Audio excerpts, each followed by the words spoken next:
Welcome, everyone, to Stepping Into Your Leadership. I'm your host, Christine Courtney. Our goal here is to give you some actionable takeaways that will help you lead your teams. Thanks for joining us on this leadership journey. Let's get started. Hello, everybody. Welcome to this episode of Stepping Into Your Leadership. I'm your host, Christine Courtney, and I am so excited to welcome someone that I have worked with longer than anyone else, and that is Erika Petrelli, who's with us today. Hello, Erika. Hi, Christine. I invited Erika to this one in particular. I've been saving her for you because we are going to focus today on maybe one of the most prolific assessments used in the workplace today, and that's the DISC assessment. We use the one called Everything DISC by Wiley. And so that's the one we're going to focus on today. But if you are interested at all in DISC or want to know what it is, or you're about to take it in your workplace, this will give you a good overview and some things that might be of interest to you of how to use this for your personal life or your work life. So I invited Erika here. We're both certified in Everything DISC, but Erika does this all over the country for us, including with our own teams. So I wanted to invite her today to talk a little bit about her experiences using DISC and how it could be helpful for you or your teammates. So hello, Erika. Hi, Christine. I'm so happy to join you for this conversation.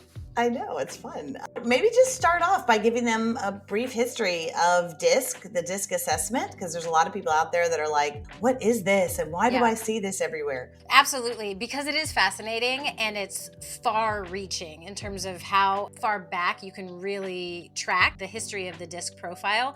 So I think that's why it is familiar to people, even if they haven't taken it. It's one of the few that people recognize as a tool for these kind of assessments. It's officially called a personal development learning experience. That's how they brand it, personal development learning experience. And one of the most important things with any of these kind of profiles, assessments, tools that you might be using is that pretty much all of them are designed to measure preferences and tendencies and kind of personality habits. None of these, including DISC, are meant to be any kind of intelligence measurement. So that's an important, before I even get into the history, I think that's an important thing to say right from the start and probably say a few times over. That's true, because I do get people that say to me, how do we beat this test? 100%, yes. How do we beat this test? Or this is proving that I'm the best. Right? Like this this is going to prove once and for all that I'm the right kind of person. There's neither right or wrong. But DISC goes back pretty far. So the person that's largely credited with inventing, for lack of a better word, DISC is a man named Dr. William Moulton Marston. William Moulton Marston. That's a mouthful. He was a Harvard professor, a psychologist, a lawyer, and he outlined that acronym DISC for the first time in a book from 1928 called The Emotions of Normal People. So The Emotions of Normal People. Dr. Marston had some different words to go with the acronym. We'll get to the current ones in just a little bit, but his words were dominance, inducement, submission, and compliance. Wow. So interesting words to describe personality profiles. And he kind of nodded toward Dr. Carl Jung as his inspiration to come up with DISC, citing a book by Jung a few years earlier in 1921 that talked about people in four distinct ways as thinking, feeling, sensing or sensation, and intuitive or intuition. So Dr. Marston said Jung inspired him using those four words to think about four distinct types of people. And then if you really want to dig further than that, Jung cited his inspiration in 1921 all the way back to 400 BC and sort of the earliest writings and storytelling that talked about people as elements, that people's personalities actually fit within the four distinct elements of fire, air, earth, and water.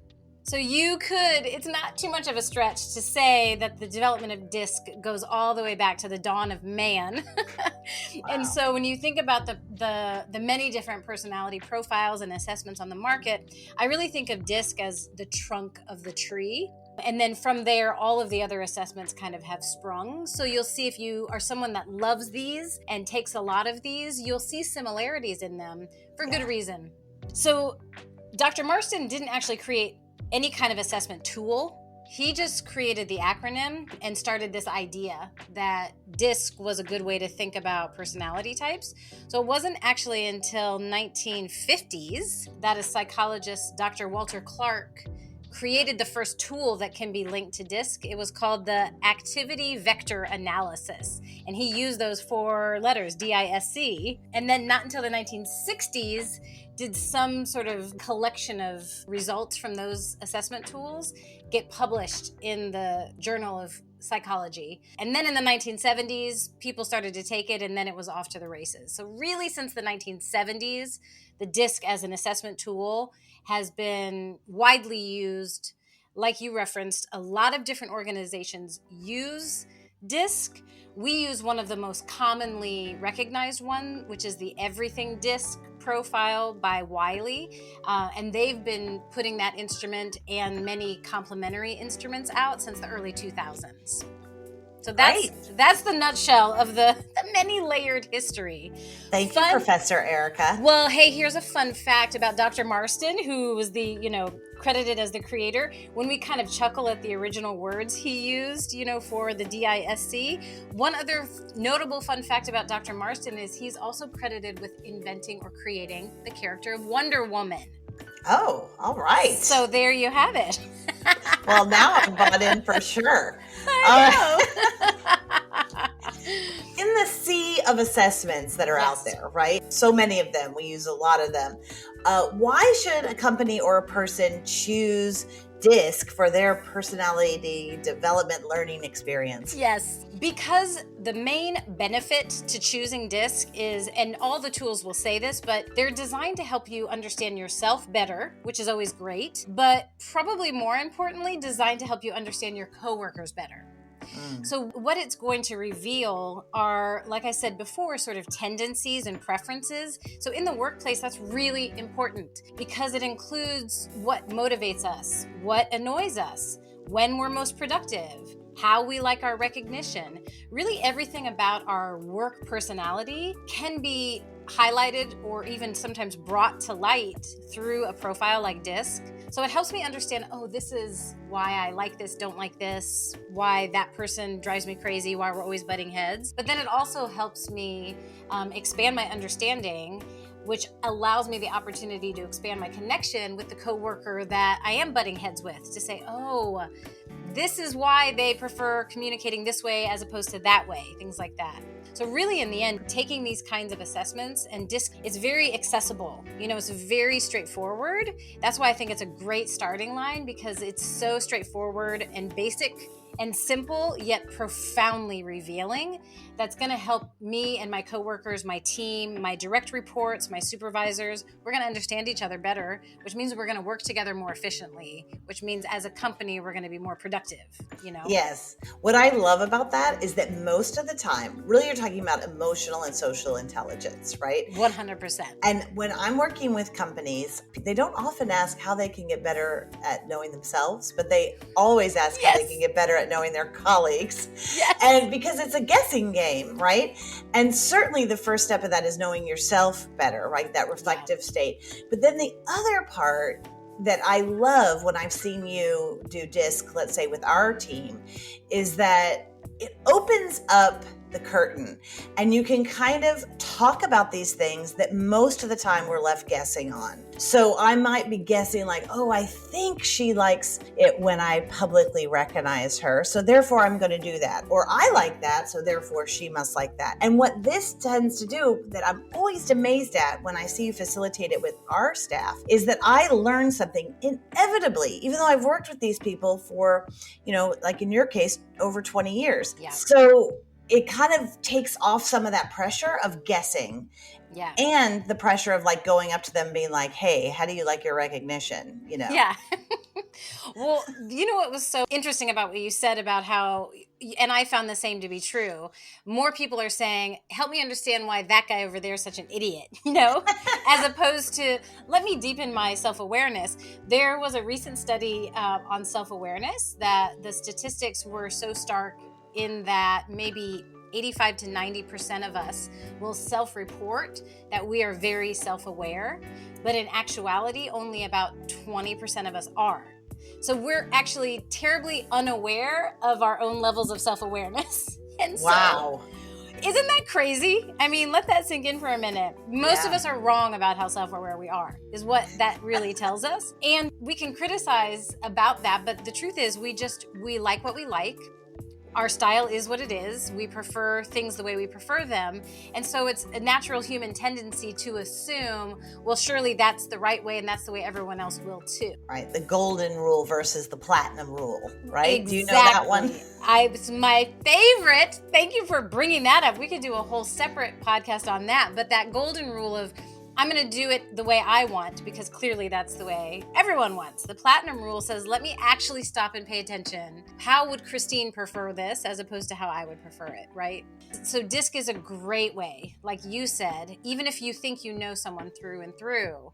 So even for companies that have teams that have worked together for decades, you're going to learn, you're going to be surprised at what you discover. And then especially for teams that are newer, freshly forming, have, newer staff on board, this kind of tool is a fantastic way to quickly understand what motivates, what frustrates, what stops people from being their most productive, what encourages people. Like you said, it takes away the guessing. It's right there in black and white, right in front of you. Yeah, so let's jump in with what is some of the juice, like some of the things that have happened that you've seen, so that people can get an idea of like, oh, okay, I could see this kind of unveiling itself with our team. Well, the most important thing to start with is just to give you a rundown of what the 4 are. Even just understanding that has begun in the trainings that I've done, just understanding where you fit. So DISC, if you can imagine a circle, DISC is broken into 4 quadrants. So starting at the top left, the D in DISC stands for dominance. And when you think about people in dominance in that category, in their assessment, these are active, fast-paced, bold, confident, direct, firm people. They are motivated by results, by winning. They're very competitive. Okay, so that's your D. So I'm sure already you can imagine people that you work with that you already could say, oh, I imagine so-and-so would be a D. And you're probably right. In these cases, when you hear the personality types, you're usually right in terms of guessing who goes where, So that's our Ds. Really thinking about active, fast-paced, very direct, questioning, very task-oriented.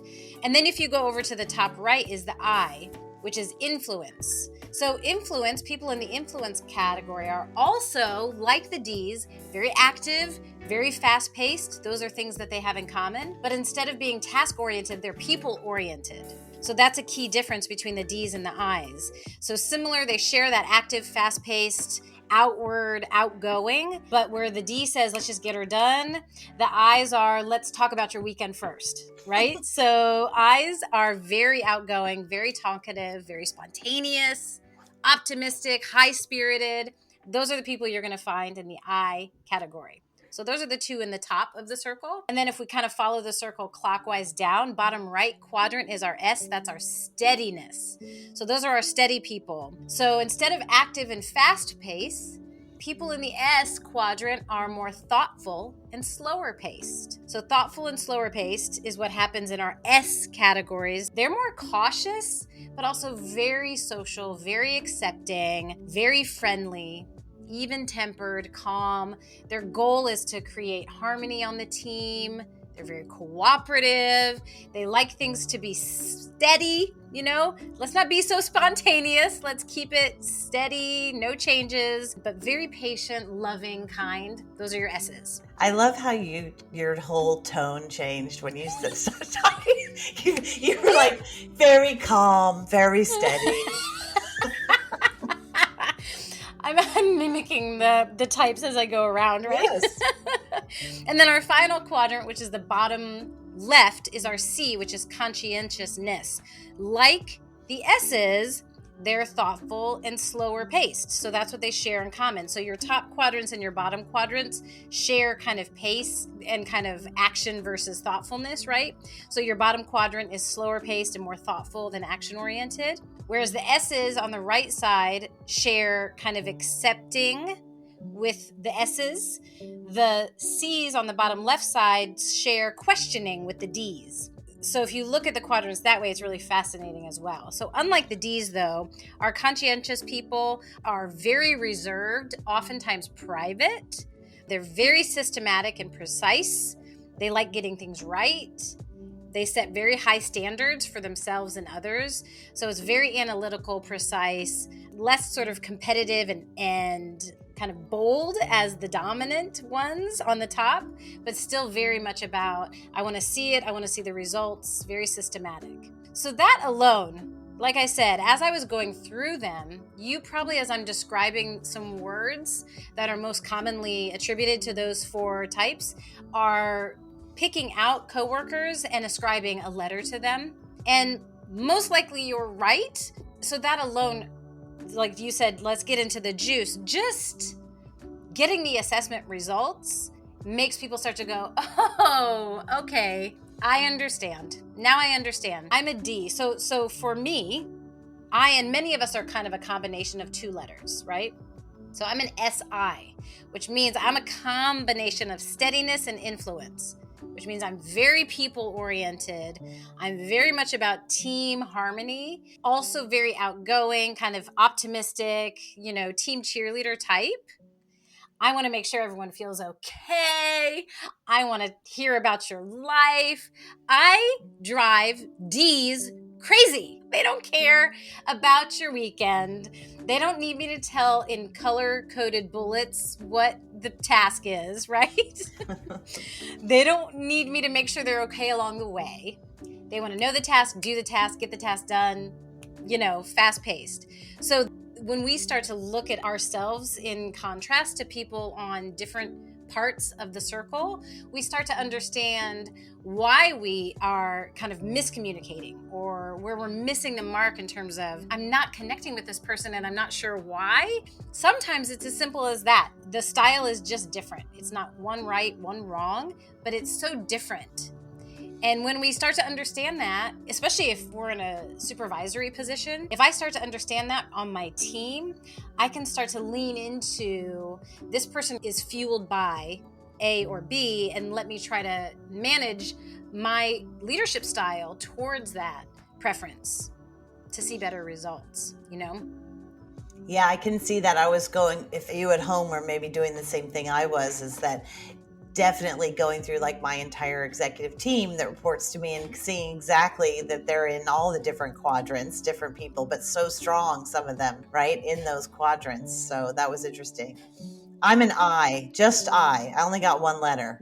You're just, and that just that makes total sense to me, knowing you for 20 years, because that idea of like very bold, very fast-paced, very action-oriented, but also very personable, very spontaneous, like able to change, willing to throw out the plan at a moment's notice and go with a new one, very optimistic, high energy, all of those things. And so it, of course, is who you are, but it's not just like, oh, Christine is choosing that she's going to be this way. That's just genuinely how you're designed, how your tendencies are designed. Which will drive my finance department crazy. So that's what I was about to say. So if we go down, like if we go across the circle to the C's who are conscientious, they're almost exact opposite of you in every way, right? Mm-hmm. They want to move slower. They want to be more reserved and private. They don't need to be so gregarious and outgoing. They want to see results. They want to be analytical. We don't need to change things up. If we've set a plan, let's stick to the plan, etc. So what happens is if we're not tuning into these kind of tools, we can spend way too many hours trying to figure out how to turn the other person into being more like us.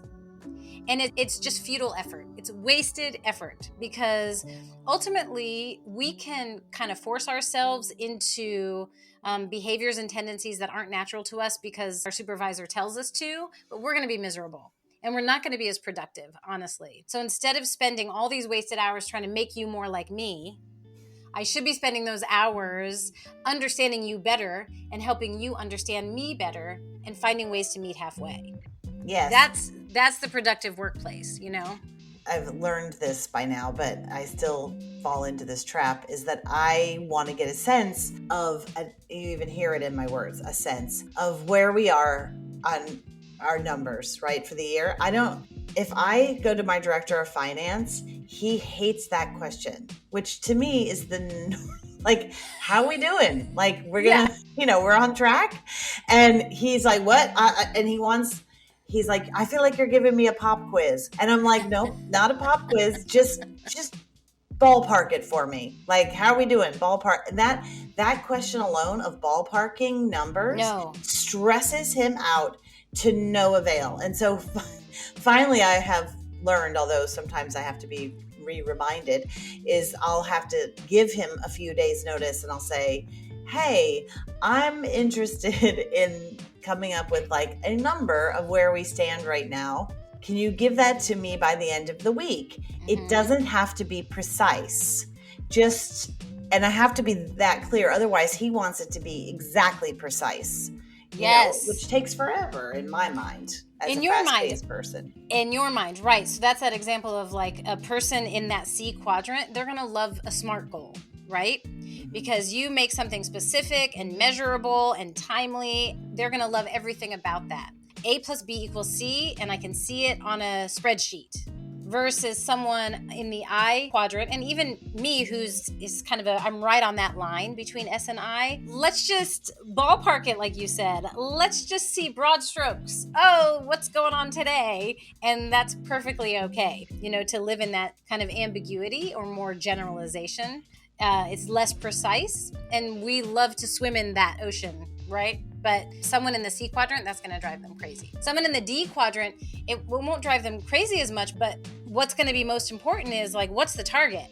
Where are we now, but what are we trying to get to? And I'm going to get there first, faster, better. And, the best thing you can do for that person, you've been known in the past to say, let your fast horses run, right? The best thing you can do for a D is let them run. Like, give them the target and get out of their way, because they're driven by, I see the target and I'm going to get there. Results are what matters. It's fascinating though too. So, the funniest things that happen in trainings are these completely inconsequential moments, but that make people just fall out of their chair with what is happening, right? So I was doing a training recently to start the training. I just asked, they've all taken their assessment, right? So everyone knows what they are. But just kind of a team building, breaking the ice kind of question of what is your favorite kind of ice cream? So there were 2 people in the room, only 2 that had the CD combination. So they were the only 2 people in the room that had that combination of letters. They were the only 2 people in the room that had butter pecan as their favorite ice cream. And they were like, what? And everyone else, of course, was like, butter pecan, that's your ew, It was, we could have gotten off course for an hour talking about ice cream, because it's that moment of someone understands me. And, we can laugh, and those kind of aha moments, we can laugh about them. And then when you kind of put pen to paper and really look at your team, you just start to have aha moments all over the place of those kinds of, it seems like it doesn't matter, but it means everything in terms of how much a person is going to feel valued.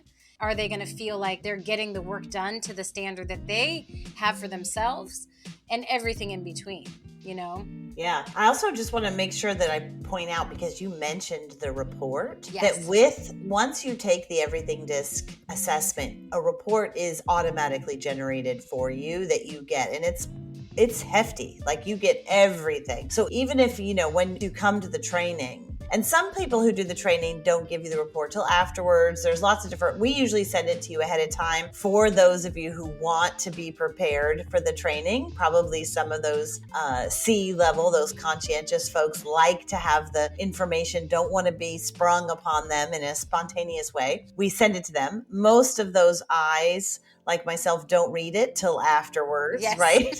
We look at the first page and then we, wait to get the surprise of Erika's session, but then you do get this huge report that you can access it for a long time. You have the ability to share those. Even on our leadership team at our office, one of the things we did was we printed out everybody's, back in the day when people printed out stuff, but printed out things and gave it to everybody so that we could read about it, and I think that's when I tell this story all the time, Erika, with you, because we've worked together for so long. And one of the things, after rereading some of this, I realized, like, oh my God, Erika likes to have her information in an email form. Like, she likes that kind of communication. And that is probably the opposite of how I would ever choose to communicate.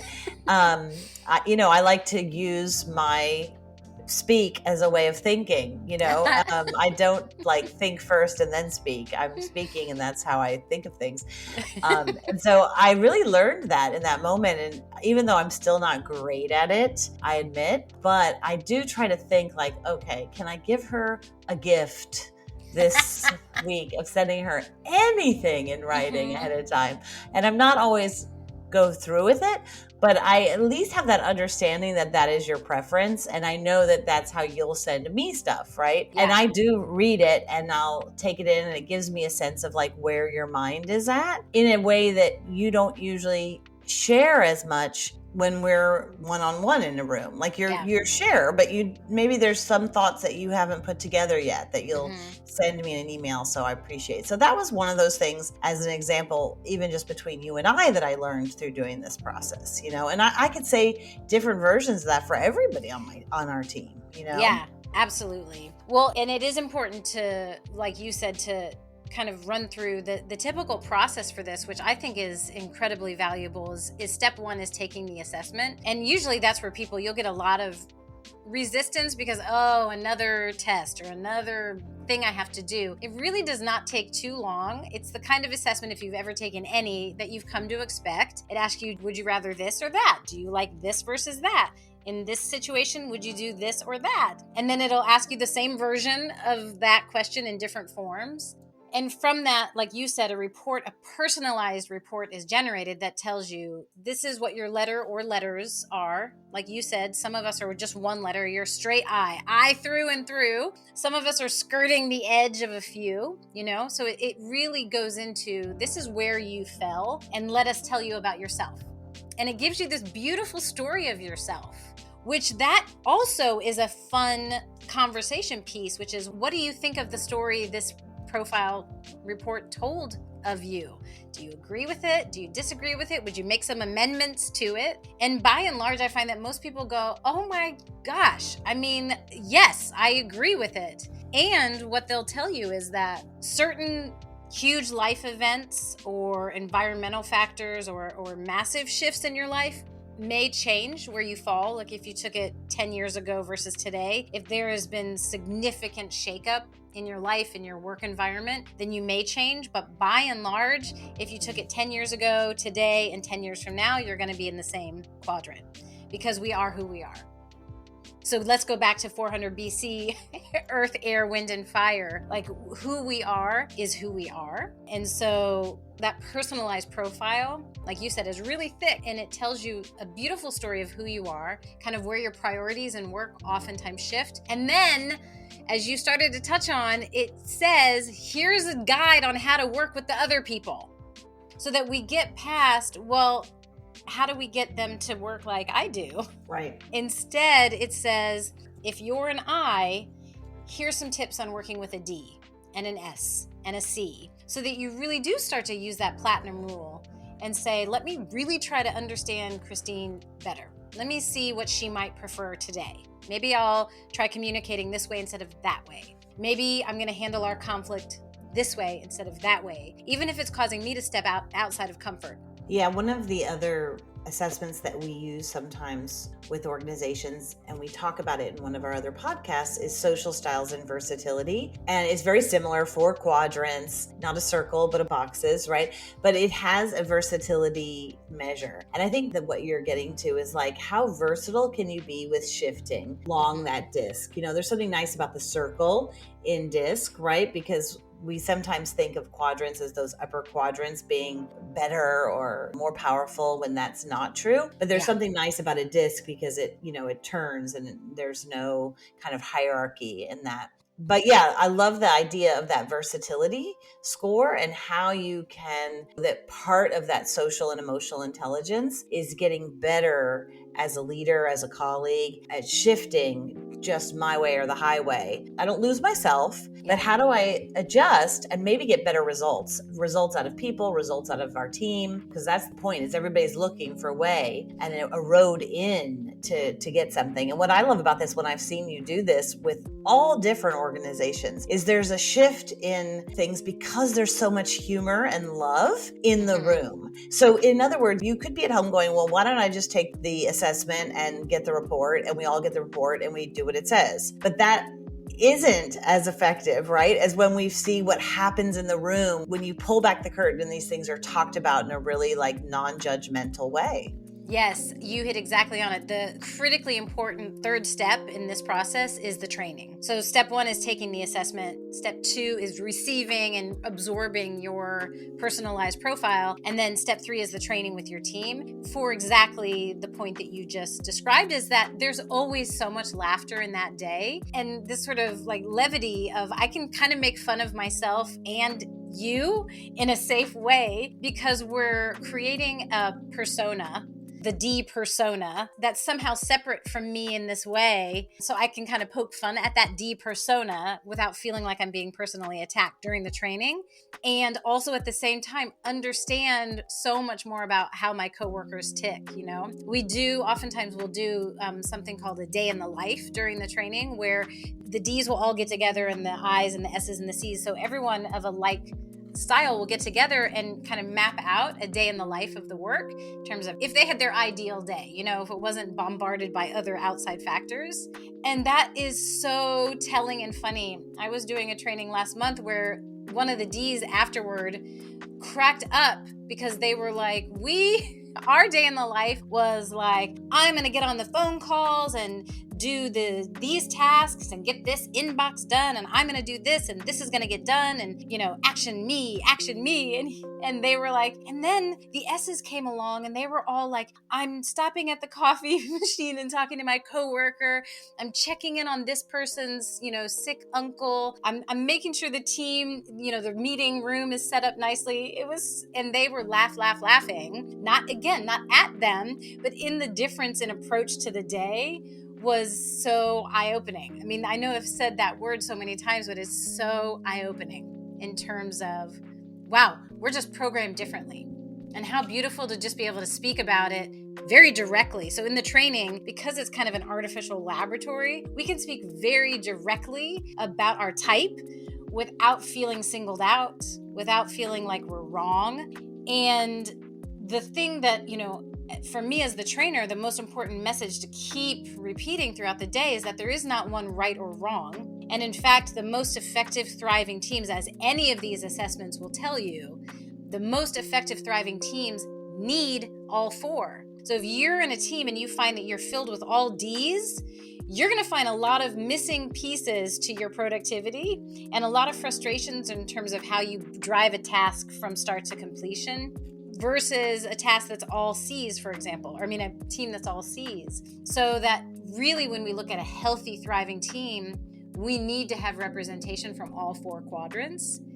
And when we do have those, all 4 quadrants represented and all 4 quadrants respected and valued, then you're unstoppable. You're going to have the highest profits, the lowest turnover. You're going to see this kind of thriving ecosystem in your culture and in your environment. Yeah, I was noticing to that point, one of the team leaders we were working with in an organization, he was a D, right? He was one of those dominant, high energy, talk to him in bullets, get stuff done, action-oriented, goal-oriented person. And what he found was that because he was doing all of the hiring for his team, almost everybody was some sort of D, version of D, right? Because we immediately likes we go for that if we're not careful in how we hire. And so he had everybody that way. It was a sales team, which can be good for sales, but also depending on the type of client that you're going after. So what they were finding was they were not getting any of those clients that were very interested in building relationships first. And so he was like, why are we always missing out on these particular businesses? And once we looked at it, he had that aha moment of like, oh my gosh, I need to have somebody else in my hiring process that can also look for these different types of folks who might frustrate me to death in talking to them, right? Because they're not getting to the point fast enough. When you really look at it, they're going to be the ones that should be sent to specific leads. And so that was one of those aha moments that actually generated funding for them, because he came back to me later and was like, oh my gosh, we found somebody who has more of those other quadrants that can go after those targets. So I thought that was an interesting aha moment there. And there's so many, right? I mean, we get them all the time. Yeah. These different things that come up for people. Well, I love what you said about, sort of likes, in that we go naturally towards our type because we have a similar mindset and a similar pace and a similar approach. So it's very easy and very compatible just without effort, right?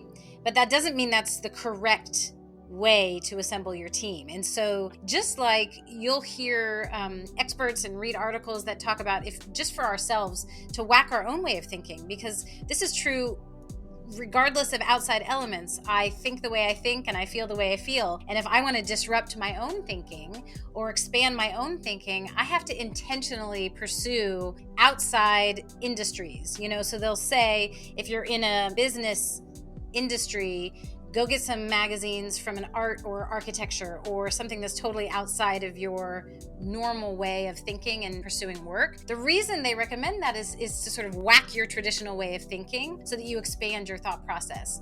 For me, the DISC profile and other assessments like it kind of invite us to think that way about our team itself, so that we are intentionally moving towards what's not naturally like me, or a different way of thinking. So if I have the luxury of being on a team where I've worked with the same people for a decade or more, I know who is thinking differently than me. So the easy thing to do is be like, well, they're not going to think the way I think, so I'm going to just skip that conversation altogether. That's right. The better thing to do, the more productive thing to do, is to go straight towards that person and say, here's the challenge or here's the project. This is how I'm thinking about it. Tell me your thoughts. And then wouldn't you know it, usually the third doorway opens, that my mind and your mind create something beautifully different that neither of us would have thought of on our own. But it takes effort and intention. So these kind of trainings kind of plant the seeds, in my opinion. They just start that, they kind of turn the lens a little to make you understand, oh, this is why that person is the way they are. And then the next thing that sort of challenges, so what are you going to do about it? All right, I'm excited. Erika, thank you so much. I'm excited to go back and look at our profiles and see if there's some more work I can do to bring our team to peak performance. So thank you very much. And thank you everybody for listening to this episode of Stepping Into Your Leadership. If you wanted to know more about everything DISC, just check out the show notes, as well as subscribe and like us if you want to have more of us in your inbox. Also, if you want to check out our website for any of the other podcasts that we have on some of the assessments that Erika and I mentioned besides everything DISC, and seeing what might be right for your company, we'd love to come out and work with you directly. Thank you guys. See you next time. Thanks everybody for listening. I'd like to give a special shout out to our podcast producer, Richard Francisco. Check out our notes for any details. And if you get anything out of this, please follow us. And if you enjoy it, please take a moment to rate us or write a comment. It will mean the world to us. We'd love to hear from you. And if you just can't get enough, follow me on TikTok and check out tlpnyc.com/podcast for more information.